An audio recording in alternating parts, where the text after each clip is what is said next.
live stream. If you did miss it, it's up on the channel right now. But I'm doing a first round recap. Now I know the second round has kind of already started, but we got a little taste of it, and now we're gonna go recap very quickly the first round, talk about the second round, the games that have already happened, and the future of the playoffs. Am I gonna pick a new NBA champion? Stay tuned to find out.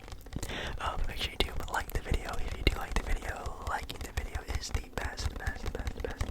best thing you can do for the channel. It obviously helps out a lot, as we've seen from previous videos posted on the channel recently. Also, comment down below how you feel about the first round, how you feel about some teams, some upsets, the matchups of the second round. Do you also have a new NBA champion? Let me know that down in the comments. And now, let us get started.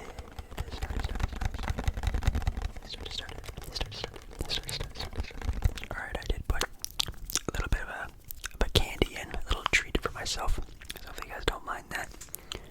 But here we are with the first round recap. So we had some, man, super crazy of an NBA playoff so far.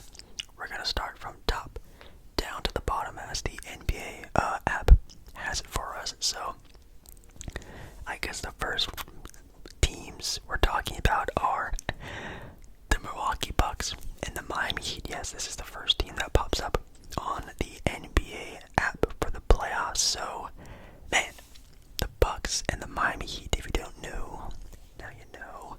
The Miami Heat upset the Milwaukee Bucks. The first time an 8 seed has upset a 1 seed, and I think it was 11 years, which, wow, that is something. Never really would have expected that. What's cool about the NBA app, you can actually go to the season series stats, and you can actually take a look at, how teams won and lost. Now, obviously, Miami averaging more points throughout the series.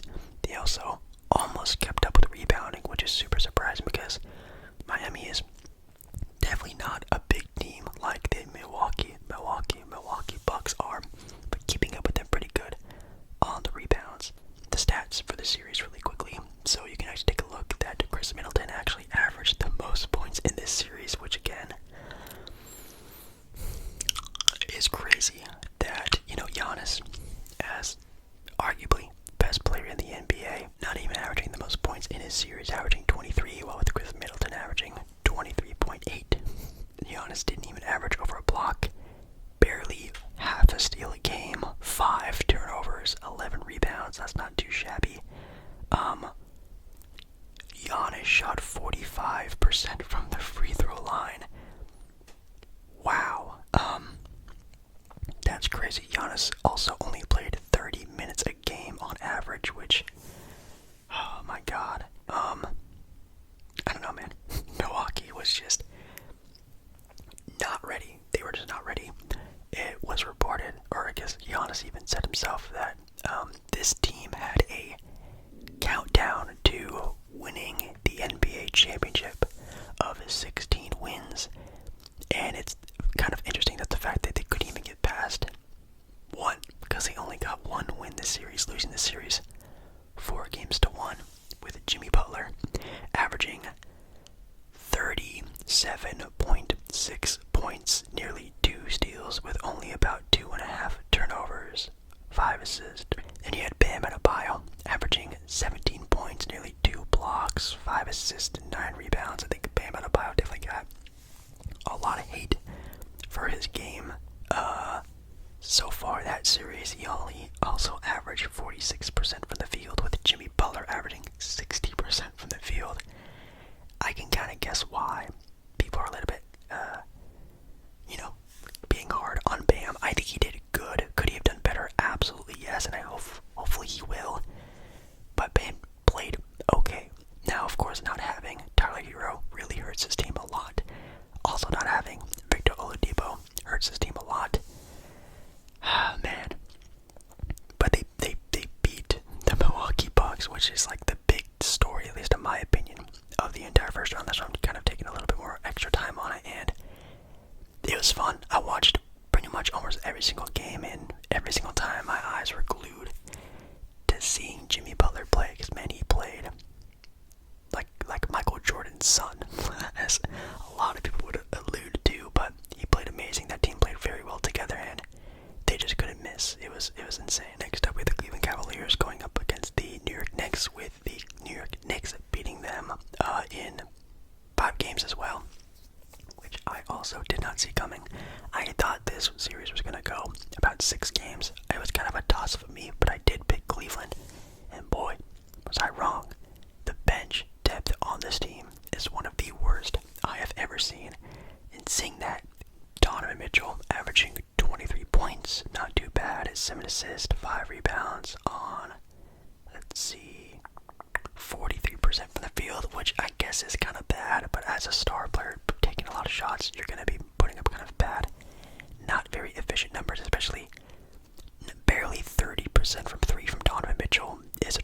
6 points. You get the idea.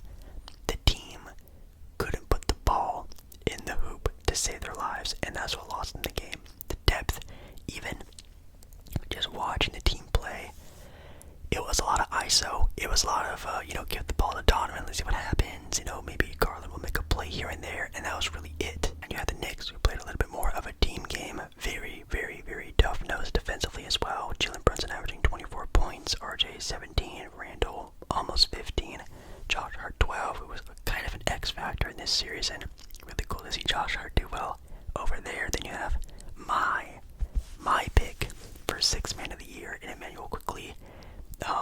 Mitchell Robinson was kind of an animal down there in the paint, trying to obviously handle Evan Mobley and Jared Allen and that twin tower set that they have there in Cleveland. Mitchell Robinson looked like arguably the best big man in this series, which is so crazy to think about, but man, his hustle really outshined, and the hustle of the Knicks team is what won them the series. Moving on to the second round. Sixers, Nets, yeah, whatever. Sixers swept them.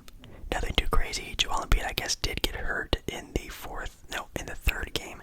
Didn't play the fourth game, and that's it. Mikal looked pretty good in his sort of new role as the number one option on a playoff team, I guess, and in my opinion, I still do not think he is the number one option on a team like that, but I do think he is an extremely talented player and way more than what we ever thought he was going to be in Phoenix.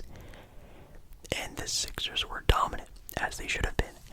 Celtics and Hawks definitely became more of a series in the latter point of the series. About Game 5, it got more and more interesting, and Atlanta pushing them a little bit, but nothing too crazy. Trae Young definitely had a very good game, in Boston hitting that game-winning shot, which was pretty insane, but Jason Tatum definitely, I would say, took over this matchup. Even the Boston Celtics offensively averaging 121 points is pretty insane, out-rebounding them, assisting way more blocks. You can just, the defense was the big key factor in this, and the two-way play that the Boston Celtics have as an entire team, which is way too much for sure. Boston winning in 6. Then, that's it for the first round of the East. Then for the West, Nuggets and Timberwolves. Again, nothing crazy about this series. The Timberwolves did win one game. That usually does happen in the playoffs, unless you're, I guess, the Nets. That doesn't happen, but the Timberwolves are definitely going to be an interesting team to watch in the offseason. I've already seen rumors of potential Karl Anthony Towns trades to the New York Knicks, maybe. And that would be pretty insane. But the Nuggets are just an insane team, looking pretty dominant in that one. Then you have Phoenix beating the Clippers 4-1 as well. What's interesting actually about this series is how close each of the games were. And I think, in my opinion, if Kawhi was on the team, this was probably going to be like a 6-game series. And if Paul George is healthy, I would actually have the Clippers winning this entire series. Maybe even just with Kawhi. I think the Clippers have a pretty good shot. But sadly, the leading sort of guy for the Clippers was Russell Westbrook, who did average about 24 points, over a block, over a steal, 7 assists, 8 rebounds. He looked really good. Is this going to like revitalize the career of Russell Westbrook? Definitely not, at least in my opinion, but it does give me a little bit of hope that Russ, I think, can stay there and be effective with Kawhi, with Paul George. And if this team just even runs it back next season, they'll have a shot. But bro, Paul George and Kawhi Leonard are I don't want to say a joke, but like, if I'm playing them, I'm not scared of them, because you don't even know if Kawhi or Paul George is ever going to be playing for them for a playoff series, an entirety of one. So I don't know. Very sad what's happening with that team. Then you have the Kings in the Golden State Warriors, which I know we talked about the Heat series being such a surprise, but this was definitely the best series of the entire first round. And, well, actually, was it? I mean, the start of it was a lot of fun. There was very close games in Sacramento, and the Warriors were going, blow for blow for a lot of the series, but the Kings were up 2-0 against the defending NBA champs, and they couldn't close. They could not close, sure. They had a pretty decent here and there, but the Warriors won 3 straight, and after that happened, I knew that was GG. Once the Warriors had won 3 games in a row, going into Game 6, sure, the Kings won and blew out the Warriors at home, which was really cool. Bro, the Warriors in Game 7 that was insane. Steph Curry, absolutely insane. One of the best playoff games / 7 games moments, I think, in recent history, and adding another sort of cool moment in the career of Chef Curry. Warriors win in 7. Then you have the Grizzlies and the Lakers, which was a little disappointing in my opinion. I thought this was going to be a very much a battle, a feud, and it kind of fizzled out really fast. I mean, the first couple games were a lot of fun, but golly, man, the Lakers were not messing around. They did not play with their food. They dominated a lot of these games, and even though they did drop Game 5 in Memphis, there is no way that the Lakers are going to lose Game 6 no matter what, and they made it known that they were not going to lose that game, blowing them out in Game 6. LeBron James, Anthony Davis, doing what they should have been doing as a duo for the longest time.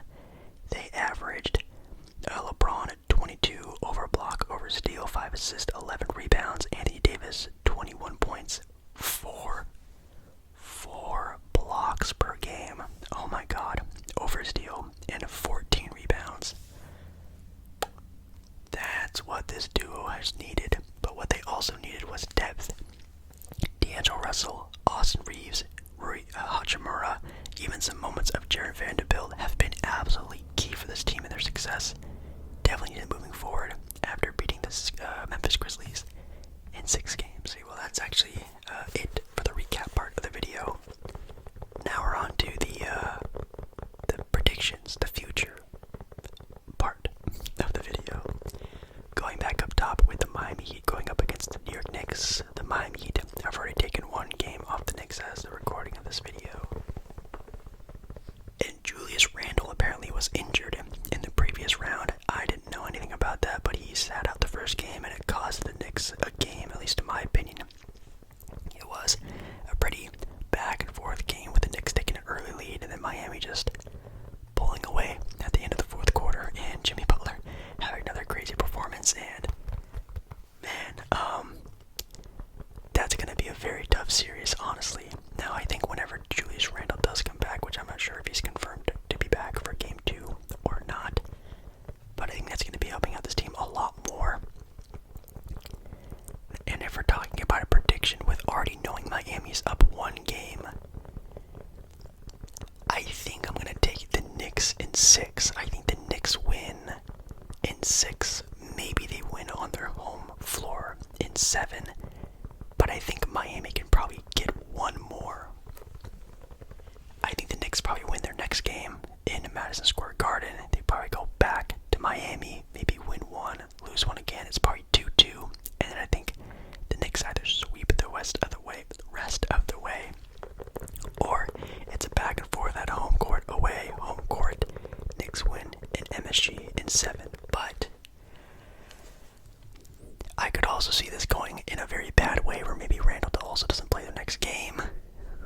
The Heat go up 2-0, and that's where, of course, we know the Knicks are a hard-fought team. They have great defense. They're very hard-headed. They're led by Tom Thibodeau. Makes a lot of sense, but I mean, they're the Knicks still. They haven't had a lot of playoff success, a lot of run in the playoffs, and maybe the shining lights might be a bit too bright for them, and they collapse, and who knows what happens with them. Believe in the Knicks, in their depth, and Jimmy Butler surely cannot keep this up, right? Surely Jimmy Butler can't continue this run.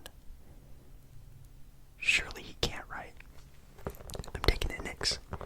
Then we have the Sixers and the Celtics, which is going to be a great series. Their first game was already almost a classic. What a great ending with James Harden becoming Houston James Harden. He sort of punched his way into a time machine and came out looking like Houston James Harden, and it was a lot of fun to see the highlights of that game. I couldn't watch it because I was live streaming, but man, that was dope. And again, predicting the series, already knowing the Sixers Sixers are up 1. I also think the Celtics make a comeback in this series, and we have the Celtics moving on. There's no way the Celtics lose another game, right? I think with the Sixers winning game 1 has solidified Joel Embiid probably sitting out one more game to really regain a lot more strength and health for game 3 back in Philly. I think the Celtics tie the series at 1-1. They go back to Philly. Maybe Joel Embiid is healthy enough to where that really makes a difference, and maybe even Philadelphia makes their own run. But knowing Boston, knowing Philly, it's kind of a neat rivalry. I think Boston probably takes the series in 7. I think kind of again like with the Miami Heat Knicks series, since that one's also very close, at least in matchups. It's gonna go back and forth until they end up at 3 apiece, and until the Celtics take care of home court in game 7. So the Celtics in 7, the Nuggets and Suns. The Nuggets are up 2-0 against this crazy god squad of a team of the Phoenix Suns with Kevin Durant and Devin Booker. Man, what a dynamic duo. But that team might only just be a dynamic duo now that Chris Paul has seemed to have some sort of hamstring injury. I think DeAndre Ayton has become a good starter. Like, he's like a good player. Like, he's not the player that he was again when the Phoenix Suns made that run at the NBA Finals back in 2021. Nowhere near that same dominant player. And the bench of that team you could fill with high school varsity players and have the same effect, in my opinion. Man, it's rough. It's rough on them. Denver has been playing just some of the most beautiful team basketball, not only because of Nikola Jokic, but how that team is ran. The motion of that team, it's almost like Golden State Warrior-esque, where someone is always moving and cutting, and it's a flow, and it's really nice to watch. If Jamal Murray can keep this up at finally being the Jamal Murray that we know he can be, I think he can. And you know what? This probably answers my question to my old video prediction. But also because I kind of know they're already 2 games up on nothing. I think I'm going to take Denver in 6. I think Phoenix wins game 3. I do not think Denver takes game 3. There's no way the Phoenix Suns let themselves go down 3-0. At least I think, if I could predict. But I think Phoenix maybe wins game 4. They're up 3-1. Maybe Phoenix wins one more. I think the Nuggets end it in 6. If it goes game 7 though, my God, Kevin Durant is going to be a fiend out on the basketball court. If you're a Denver Nuggets fan, you pray to not have a game 7. You want to end it in 6, because if it does go 7, I'll pay any amount of money that I have in my bank and bet it on the Phoenix Suns, because that's going to be a crazy match. Then we have the Golden State Warriors going up against the LA Lakers, and I mean, game 1 happens when this video goes live, and I really can't make that big of a choice. And I've sort of stated this before in my ASMR live stream. I do think that the Warriors are the favorites, but the Lakers are playing on such a high right now. Like, the way they're playing is so good. I think they could probably beat anyone right now in a 7-game series. But I don't think they're going to make it. I think, honestly, even though how deep this team is and how not deep the Warriors are, I just think they're going to run tired, and I think it's going to go Warriors in 6 games. I think Warriors in 6 games. I'm thinking maybe Lakers maybe steal 1 game on the road. I think maybe also the Warriors steal 1 game on the road. Maybe it's kind of the same thing where they're both matched up 2 games apiece. And I think the Warriors sweep the rest of the way. And I think it's going to be, blow for blow, tit for tat. And I really want to see how this goes. But I can also very much see the Lakers imploding. The role players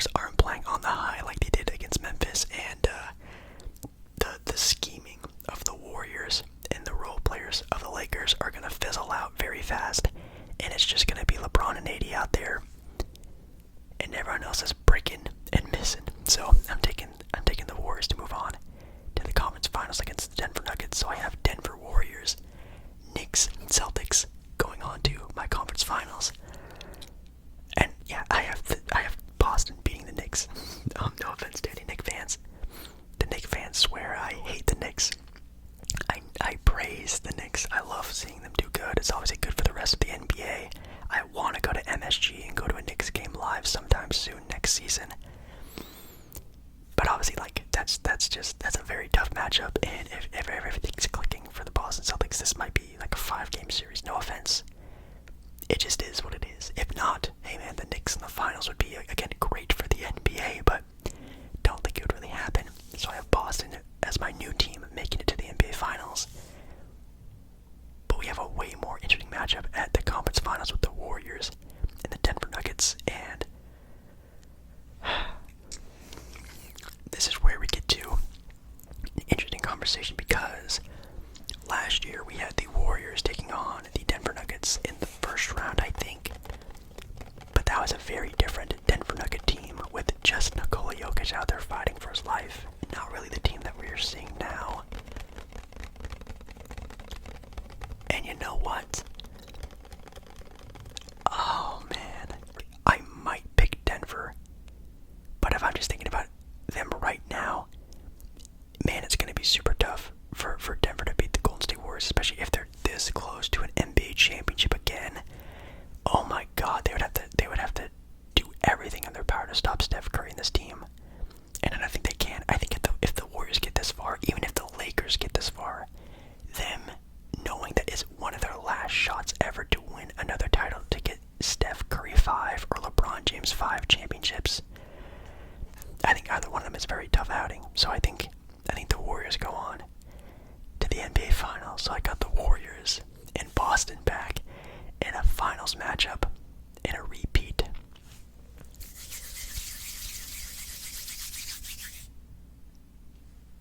But I think I'm going to have to go with the Boston Celtics as my new NBA champions. I know. Do I even believe that myself? I don't know. I mean, it'd be really funny if I jinx them and they actually get out in this round against Philadelphia, since they're already down a game. But I think they'll come back and get back in there. And of course, if they go up against either of the Knicks and the Heat, they'll be the favorite. The Heat would be a scary matchup, but the Knicks would also be, I think, a doable one. And then even in the West, can they beat the Denver Nuggets? I mean, again, it just comes down to how well of a scheme they have against Jokic. I've never seen Boston play Denver before, so I wouldn't really know. And the Lakers, man. God, seeing the Lakers and Celtics in the finals, I would love to see that. But even against them, I think they would also be the favorite. This matchup against the Warriors would be super intense and crazy back and forth, but I think this Celtic team now is more ready than they were last year. They're deeper than they were last year, and I think they have a little bit more under their legs than Golden State having a really rough first round, going 7, and then going instantly into a close 6 or 7 game series against the LA Lakers. Then also probably a tough beat-em-up matchup against Denver. I think I'm going to take the Celtics as my new title winners. Oh my goodness.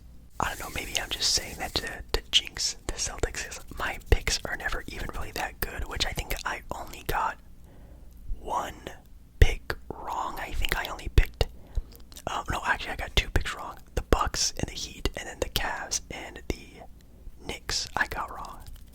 And I think that was it. But yeah, not bad. The Celtics, I think it probably for me right now in rankings go probably Celtics, Warriors. I think those are pretty much a toss-up for me. And then I'd probably go Nuggets, Lakers, and then the Suns. Again, no offense to the Sixers, but I mean, if Joel Embiid's going to be, having this problem with himself, that's going to be tough. Then, the Knicks and the Heat are still underdogs, but they can definitely get it done, maybe. But I think those are my new top 5 teams, and Phoenix looks very beatable, and that's what I was not expecting at all from them. But hey, it is what it is. So make sure you guys like the video. If you do like the video, I really appreciate it. And make sure you comment down below your own new picks matchups, anything like that, I would definitely love to know. I love you, I love you, love you, love you, love you. And I'll see you again in my next video.